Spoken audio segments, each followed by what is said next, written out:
நண்பர்கள் அனைவருக்கும் வணக்கம். இந்தியா அடித்த மரண அடியை அப்படியே கதிகலங்கி நிற்கிறாங்க நாடு. இது மட்டும் இல்லாமல் இது வெறும் நாடகம் தான் அப்படின்னு கடுமையாக இந்தியா சாடியிருக்காங்க, கடுமையாக தாக்கியிருக்காங்க அப்படின்னே சொல்லலாம். இதே வேளையில் இன்னொரு பக்கம் பார்த்தீங்கன்னா இந்திய கப்பல் மேலே தாக்குதல் நடத்தப்பட்டிருக்கு. இதுக்கு இந்தியா இப்போ பொங்கியிலிருந்து விஸ்வரூபம் எடுத்திருக்காங்க, ருத்ர தாண்டவம் ஆடியிருக்காங்க அப்படிங்கிற தகவலும் கிடைச்சிருக்கு. அதை பற்றி நம்ம இந்த வீடியோவில் தெரிஞ்சுக்கலாம். அதை தொடர்ந்தே பார்த்தீங்கன்னா பாகிஸ்தானில் ஆட்சி கவிழ போகுது அப்படிங்கிற ஒரு அதிர்ச்சி தகவல் வெளியாயிருக்கு நண்பர்களே. அதாவது ஷெபாஸ் ஷெரீஃபுடைய ஆட்சி கவிழ போகுது அப்படிங்கிற தகவல் வெளியாயிருக்கு. இதன் பின்னணியில் யார் இருக்கா என்ன அப்படிங்கிறத நம்ம இந்த வீடியோவில் தெரிஞ்சுக்கலாம். அதுக்கு முன்னாடி நம்முடைய சேனலை சப்ஸ்கிரைப் பண்ணலைன்னா மறக்காமல் சப்ஸ்கிரைப் பண்ணிக்கோங்க. புதுசாக நம்முடைய வீடியோ பார்த்துட்டு இருக்கீங்கனாலும் சப்ஸ்கிரைப் பண்ணிவிட்டு அந்த பெல் ஐக்கானை கிளிக் பண்ணிக்கோங்க. அதே போல் ஃபேஸ்புக், இன்ஸ்டாகிராமில் வீடியோக்கள் போட்டுட்டு இருக்கோம், அங்கேயும் தவறாமல் ஃபாலோ பண்ணிக்கோங்க. பாகிஸ்தான் ஆக்கிரமிப்பு காஷ்மீரில் நடைபெற்று வரும் தேர்தல் மற்றும் போராட்டங்களால் நிலவும் அசாதாரண சூழல் குறித்து இந்தியா கடுமையாக பேசியிருக்காங்க. நேற்றைய தினம் செய்தியாளர்கள் சந்திப்பில் இது குறித்து நம்முடைய இந்திய வெளியுறவுத்துறை செய்தி தொடர்பாளரான ரந்தீர் ஜெய்ஸ்வால் அவர்கள் என்ன சொன்னார்னா, பாகிஸ்தான் ஆக்கிரமிப்பு காஷ்மீரில் நடத்தப்படும் சட்டப்பேரவை தேர்தல் முழுக்க ஒரு போலி நாடகம். கடந்த ஜூன் மாதம் முதல் பாகிஸ்தான் படைகள் நடத்திட்டு வரும் தாக்குதலில் குறைஞ்சது 100 பொதுமக்கள் உயிரிழந்திருக்காங்க, ஏராளமானோர் காயமடைஞ்சிருக்காங்க. மக்களுடைய நியாயமான எதிர்ப்புகளுக்கு பாகிஸ்தான் அரசு துப்பாக்கி சூடு, இணைய சேவை முடக்கம், மிரட்டல் மற்றும் வன்முறை மூலமே பதிலளிச்சுட்டு வருது அப்படின்னு அவர் சொல்லியிருக்கிறாரு. மேலும் பாகிஸ்தானுடைய மனித உரிமை போதனைகளின் போலித்தனத்தை சர்வதேச சமூகம் உணர்ந்து அங்கு நடைபெறும் மனித உரிமை மீறல்களுக்கு பாகிஸ்தானை பொறுப்பேற்க வைக்க வேண்டும் அப்படின்னும் அவர் வலியுறுத்தியிருக்கிறாரு. ஜம்மு காஷ்மீருடைய 35% நிலம் பாகிஸ்தான் வசம் இருக்கு. பாகிஸ்தான் ஆக்கிரமிப்பு காஷ்மீர் அப்படின்னு சொல்லப்படுகிற இந்த பகுதிக்கு தனி ஜனாதிபதி, பிரதமர், சட்டசபை இருக்கு. இங்கே மக்களுக்கு எதிராக பாகிஸ்தான் அரசுடைய அடக்குமுறை, உரிமைகள் மறுப்பு, விலைவாசி உயர்வு உள்ளிட்டவற்றால் மக்கள் பெருமளவில் அதிருப்தியில் இருந்துட்டு வர்றாங்க. பாகிஸ்தான் ஆக்கிரமிப்பு காஷ்மீரில் ஜூலை 27 முதற்கட்ட சட்டசபை தேர்தல் நடைபெற்றது. ஜாயின் அவாமி ஆக்ஷன் கமிட்டின்னு சொல்லப்படுகிற அமைப்பு மக்களை தேர்தலை புறக்கணிக்கணும் அப்படின்னும் போராட்டங்களை முன்னெடுத்துட்டு வர்றாங்க. 3 கட்டங்களாக நடைபெற்று வரும் சட்டப்பேரவை தேர்தலில் வாக்குப்பதிவை பெரும்பாலான மக்கள் புறக்கணித்து போராட்டத்தில் ஈடுபட்டு வர்றதுனால அங்கு தொடர்ந்து பதற்றமான சூழல் நிலவிட்டு வருது. இந்த நிலையில தான் போராட்டம் நடத்துகிறவங்க மேலே பாகிஸ்தான் இராணுவமும் பாகிஸ்தான் அரசாங்கமும் தாக்குதலை நடத்தி துப்பாக்கி சூடு நடத்திட்டு வர்றாங்க. இந்த மாதிரியான சம்பவத்துக்கு தான் இந்தியா கடுமையான ஒரு எச்சரிக்கையையும் கடுமையாக தாக்கி பேசியிருக்காங்க, ஒரு மரண அடியை கொடுத்துருக்காங்க அப்படின்னே சொல்லலாம். இதே வேளையில் இன்னொரு பக்கம் இந்திய கொடியுடன் செங்கடலில் சென்ற கப்பல் மேலே தாக்குதல் நடத்தப்பட்டிருக்கு. அதுவும் ஏவுகணையை கொண்டு கப்பல் மீது தாக்குதல் நடத்தியிருக்கானுங்க. ஏமனுடைய மேற்கு கடல் பகுதியில் சென்ற போது இந்த தாக்குதல் நடந்திருக்கு. MSV ஃபைஸ் நூரே ஒலியா அப்படிங்கிற அந்த கப்பலில் 13 இந்தியர்கள் உள்பட 14 மாலுமிகள் இருந்திருக்காங்க. தாக்குதல் குறித்த தகவல் கிடைச்சதுமே உடனடியாக ஏமன் அதிகாரிகளுக்கு தகவல் தெரிவிக்கப்பட்டிருக்கு. இதனை அடுத்து விரைந்து வந்த ஏமன் குழுவினர் கப்பலில் இருந்த அனைவரையும் மீட்டிருக்காங்க. தாக்குதலுக்கு உள்ளான கப்பல் செங்கடலில் மூழ்க தொடங்கியிருக்கு. ஹவுதி கிளர்ச்சியாளர்கள் கட்டுப்பாட்டில் இருக்கும் ஹொடைடா துறைமுக நகரத்துக்கு மேற்கே சுமார் 13 கடல் மைல் தொலைவில் தாக்குதல் உள்ளாகியிருக்கு. இந்திய கொடியுடன் சென்ற கப்பல் மீது நடத்தப்பட்ட தாக்குதலை இந்தியா கண்டிச்சிருக்காங்க. இது தொடர்பாக நம்முடைய மத்திய அமைச்சர் சர்பானந்தா சோனாவால் அவர்கள் என்ன சொல்றாருன்னா, இந்திய கப்பல் மீது ஏவுகணை கொண்டு தாக்குதல் நடத்தப்பட்டிருக்கு. இதனால தலைக்குப்புற கவிழ்ந்த கப்பல் மூழ்கியிருக்கு. இந்திய சிப்பந்திகளின் நலனை உறுதி செய்ய தேவையான நடவடிக்கைகளை எடுக்குமாறு இந்திய கடல்சார் நிர்வாக தலைமை இயக்குநருக்கு உத்தரவிட்டிருக்கிறேன் அப்படின்னு தெரிவிச்சிருக்கிறாரு. மேலும் ரியாத்தில் இருக்கும் இந்திய தூதரகத்துடன் இணைந்து நிலைமையை உன்னிப்பாக கவனிச்சுட்டு வருவதாக வெளியுறவு அமைச்சகம் சொல்லியிருக்காங்க. மேலும் இந்திய சிப்பந்திகளுடைய பாதுகாப்பை உறுதி செய்ய ஏமன் அதிகாரிகளுடன் இணைந்து செயல்பட்டு வருவதாகவும் சொல்லப்பட்டிருக்கு. இந்திய கப்பல்கள் மீது நடத்தப்படும் தாக்குதல் மிகுந்த கவலையை தருது. வணிக கப்பல்களை குறிவைத்து நடத்தப்படும் தாக்குதல்கள் உடனடியாக நிறுத்தப்பட வேண்டும். சர்வதேச சட்டத்தை பின்பற்றி சர்வதேச கடல் பாதையில் தடையற்ற மற்றும் சுதந்திரமான கப்பல் போக்குவரத்தையும் வர்த்தகத்தையும் விரைவில் மீட்டெடுக்க வேண்டும் அப்படின்னு இந்திய வெளியுறவு அமைச்சகம் தன்னுடைய அறிக்கையில் சொல்லியிருக்காங்க. ஏமனில் செயல்பட்டு வரும் ஹவுதி கிளர்ச்சியாளர்கள் ஈரானுக்கு ஆதரவாக இருக்காங்க. இதனால் செங்கடலில் அவ்வப்போது ஈரானுக்கு எதிராக செயல்படும் நாடுகளுடைய கப்பல்கள் மேலே தாக்குதல் நடத்திட்டு வர்றாங்க. கடந்த மாதம் சவுதி அரேபியாவுடைய செயலுக்கு எதிர்ப்பு தெரிவித்து செங்கடலில் கடல் முற்றுகையை அறிவித்தாங்க. இதனால் சர்வதேச அளவில் எண்ணெய் விநியோகம் மற்றும் வர்த்தகம் வளைகுடா நாடுகளுக்கு அப்பாலும் பாதிக்கப்படும் அபாயம் ஏற்பட்டது. செங்கடலுடைய நுழைவு பகுதி அப்படின்னு சொல்லப்படுகிற பாப்பெல் மண்டப் ஜலசந்தியும் வட ஏமன் பகுதியையும் ஹவுதி கிளர்ச்சியாளர்கள் கட்டுப்பாட்டில் வச்சுருக்காங்க. கேட் ஆஃப் டியர்ஸ் அப்படின்னு அழைக்கப்படும் இந்த ஜலசந்தி செங்கடலை ஏடன் வளைகுடா மற்றும் இந்திய பெருங்கடலுடன் இணைக்குது.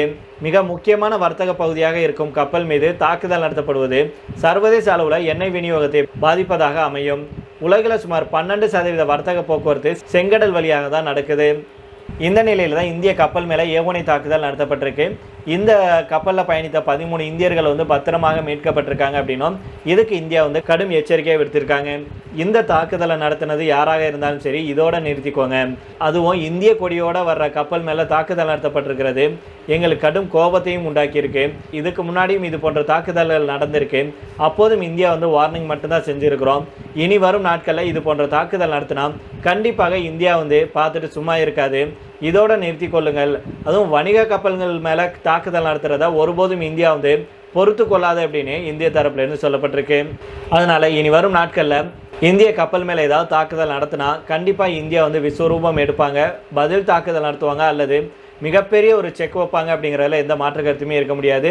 இதைத் தொடர்ந்து அடுத்த செய்தியாக பார்த்தோம் அப்படின்னா, பாகிஸ்தான் பிரதமர் ஷெபாஸ் ஷெரீப் மற்றும் அந்த நாட்டுடைய உள்துறை அமைச்சர் மொஷின் நக்வி ஆகியோர் இடையே கருத்து வேறுபாடு வந்து இப்போ அதிகரிச்சிருக்கு. மொஷின் நக்வி மறைமுகமாக ஷெபாஸ் ஷெரீப் மீது தொடர்ந்து விமர்சனங்களை முன் வச்சுட்டு வராரு. இதற்கிடையில தான் பாகிஸ்தான் ராணுவ தளபதி அசீம் முனீருடன் சேர்ந்து ஷெபாஸ் ஷெரீப் ஆட்சியை கவிழ்க்க திட்டமிடுவதாக திடுக்கிட வைக்கும் தகவல்கள் வெளியாயிருக்கு. பாகிஸ்தான் பிரதமராக ஷெபாஸ் ஷெரீப் வந்து இருக்கிறாரு. இது எல்லாமே நமக்கு தெரியும். பாகிஸ்தான்ல தற்போது பெரும் குழப்பம் நிலவிட்டு வருது. பலுசிஸ்தான் மற்றும் பாகிஸ்தான் ஆக்கிரமிப்பு காஷ்மீர்ல பொதுமக்கள் வந்து அந்த நாட்டு அரசுக்கு எதிராக போராட்டம் நடத்திட்டு வர்றாங்க. அத்தியாவசிய வசதிகள் எங்களுக்கு கிடைக்கவில்லை அப்படின்னும் போராடிட்டும் வர்றாங்க. இதில் பலுசிஸ்தான் மாகாணத்தில் இருக்கிறவங்க தங்களுக்கு தானே சுதந்திரம் அறிவித்து கொண்டாங்க. பாகிஸ்தான் ஆக்கிரமிப்பு காஷ்மீரில் போராடும் மக்கள் போலீஸ் மற்றும் இராணுவத்தால் கொல்லப்பட்டுட்டு வர்றாங்க. இந்த பெரும் குழப்பத்துக்கு மத்தியில் தான் பாகிஸ்தானில் இராணுவ தளபதி அசீம் முனீருடைய கை தொடர்ந்து ஓங்கிட்டு வருது அப்படிங்கிற தகவல் கிடைச்சிருக்கு. இதற்கிடையில் தான் பாகிஸ்தானுடைய பிரதமர் ஷெபாஸ் ஷெரீப்பும் பாகிஸ்தானுடைய உள்துறை அமைச்சர் மோஷின் நக்வி ஆகியோரிடையே கருத்து வேறுபாடு அதிகரிச்சிருக்கு. பாகிஸ்தானுடைய உள்துறை அமைச்சராக இருக்கிறவர் தான் மோஷின் நக்வி. இவர் சமீப காலமாக சொல்லிட்டு வரும் கருத்துக்கள் தற்போது பாகிஸ்தானை அதிர வச்சிருக்கு.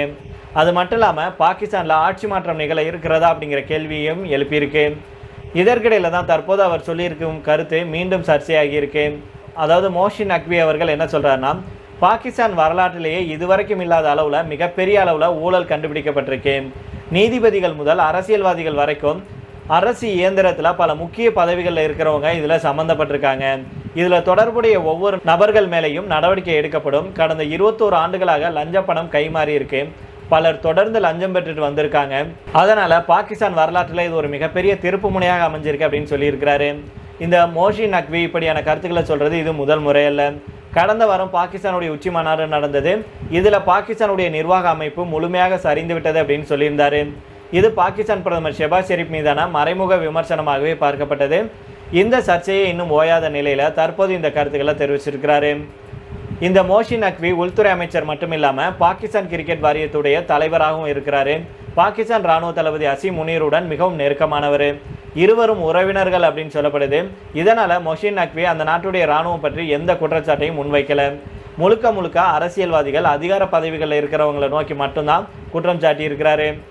இது பற்றி புவிசார் அரசியல் மற்றும் பாதுகாப்பு விவகாரங்கள் சார்ந்த ஆய்வாளரான சந்தீப் உன்னிதன் அவர்கள் என்ன சொல்கிறாருன்னா, பாகிஸ்தான் ஊடகத்துறை அதிபராக இருந்து அந்த நாட்டுடைய மிக சக்தி வாய்ந்த அரசியல்வாதிகளில் ஒருவராக விரைவாக மாறியவர் தான் இந்த மோஷின் நக்வி.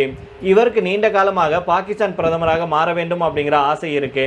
இவருக்கு பாகிஸ்தான் ராணுவ தளபதி அசீம் முனீருடைய ஆதரவு அதிக அளவில் இருக்கு அப்படின்னு சொல்லியிருக்காரு. இன்னும் சொல்லப்போனால் அசீம் முனீர், மோஷின் நக்வி ஆகியோர் உறவினர்கள் அப்படின்னு சொல்லப்படுது. இதுதான் இருவருக்கும் இடையே பிணைப்பை ஏற்படுத்தியிருக்கு. இதனால தான் அமெரிக்கா மற்றும் ஈரானுக்கு இடையிலான மோதலின் போது பாகிஸ்தான் மத்தியஸ்தம் செஞ்சாங்க. இதை அசீம் முனீர், மோஷின் நக்வி ஆகியோர் சேர்ந்து செஞ்சாங்க. இவங்க 2 பேரும் சேர்ந்து செயல்படுறது பாகிஸ்தானுடைய பிரதமர் ஷெபாஸ் ஷெரீப் ஆட்சிக்கு ஆபத்தாக கூட மாறலாம். ஏன் அப்படின்னா அசீம் முனீர் பாகிஸ்தானில் இராணுவத்தை கட்டுப்படுத்துகிற மட்டும் இல்லாமல் வெளியுறவு கொள்கை மற்றும் பொருளாதாரம் சார்ந்த நடவடிக்கைகளில் அதிகம் கவனம் செலுத்திட்டு வர்றாரு. இது ஷெபாஸ் ஷெரீப்புக்கு எச்சரிக்கை மணியாக பார்க்கப்படுது. மோஷின் நக்வியை அசீம் முனீர் முன்னிறுத்துவது அப்படிங்கிறது ஷெபாஸ் ஷெரீப் பதவிக்கு சிக்கலை தரலாம் அப்படின்னு சொல்லியிருக்கிறாரு. இதனால் பாகிஸ்தானில் நிலவும் உள்நாட்டு குழப்பத்தை பயன்படுத்தி இராணுவ தளபதி அசீம் முனீர், உள்துறை அமைச்சர் மோஷின் நக்வி ஆகியோர் சேர்ந்து தற்போதைய பிரதமர் ஷெபாஸ் ஷெரீப் ஆட்சியை கவிழ்க்க இருக்கிறாங்களா அப்படிங்கிற கேள்வி எழுந்திருக்கு. இதுக்கு விடை இன்னும் சிறு காலத்தில் தெரிந்துவிடும் நண்பர்களே. அது பற்றிய தகவல்கள் வரும்போது உங்களுக்கு நாங்கள் அப்டேட் பண்ணுறோம். இப்போ இதோட நம்ம இந்த வீடியோ முடித்துக் கொள்ளலாம். இதை பற்றி உங்களுடைய கருத்துக்களை கீழே உள்ள கமெண்ட் பாக்ஸில் சொல்லுங்கள். மீண்டும் நாளை வேறொரு செய்திகளுடன் உங்களை சந்திக்கிறேன். நன்றி, வணக்கம்.